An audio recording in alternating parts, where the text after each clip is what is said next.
మీరందరూ కూడా చాలా రోజులుగా ఆందోళన చేస్తున్నారు.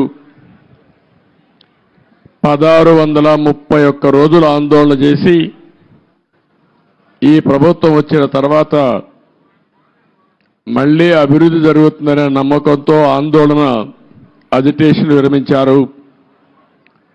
ఇది ప్రపంచంలో ఒక చరిత్ర.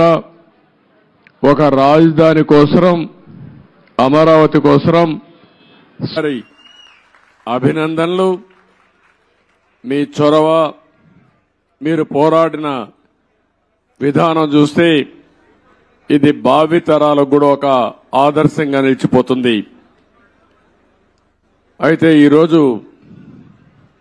నేను ఇక్కడికి వచ్చినప్పుడు అమరావతి అనగానే ప్రపంచమంతా కూడా గుర్తించే పరిస్థితికి వచ్చారు. అయితే ఈరోజు ఒక విషయం ఎక్కువంటే అందుకు గుర్తుపెట్టుకోవాల్సిన, ఆంధ్రప్రదేశ్ అంటే ఏపీ. ఏపీ అంటే ఒక పక్క అమరావతి, ఒక పక్క పోలవరం. అమరావతి మనందరికీ ఒక చిరునామా, ఒక ప్రజా రాజధానిగా 5 కోట్ల ప్రజానీకానికి ఒక దశ దిశ నిర్దేశించే రాజధానిగా, మన పిల్లల భవిష్యత్తును తీర్చిదిద్దే రాజధానిగా, ఎవరైనా ఏదైనా చిన్న పనులు చేసుకోవాలంటే ఏ చెన్నైకో, బెంగళూరుకో, హైదరాబాదుకో పాసి పనులు కూడా పోకుండా గర్వంగా నాకు ఒక రాజధాని ఉంది, ఇక్కడ పని చేసుకోగలుగుతానని చెప్పడానికి నిర్మాణం చేపట్టినటువంటి రాజధాని ఇది. అలాంటి రాజధాని ఈరోజు మనం చూస్తే అతలాకుతలం చేశారు. ఆ డీటెయిల్స్ కూడా నేను వస్తాను. అదే సమయంలో పోలవరం దక్షిణ భారతదేశంలో ఎక్కువ నీళ్లుండే నది గోదావరి నది. పోలవరం పూర్తి చేస్తే, నదుల అనుసంధానం జరిగితే రాష్ట్రంలో ప్రతి ఒక్క ఎకరాకు నీళ్లిచ్చే అవకాశం ఉంటుంది. ఈ రెండు కూడా మనం ఒక్కసారి ఆలోచించుకున్నప్పుడు రాష్ట్ర విభజన జరిగింది. హేతుబద్ధత లేదని పోరాడాం. అన్యాయం జరిగిందని అందరం కూడా గట్టిగా నిలదీసే పరిస్థితికి వచ్చాం.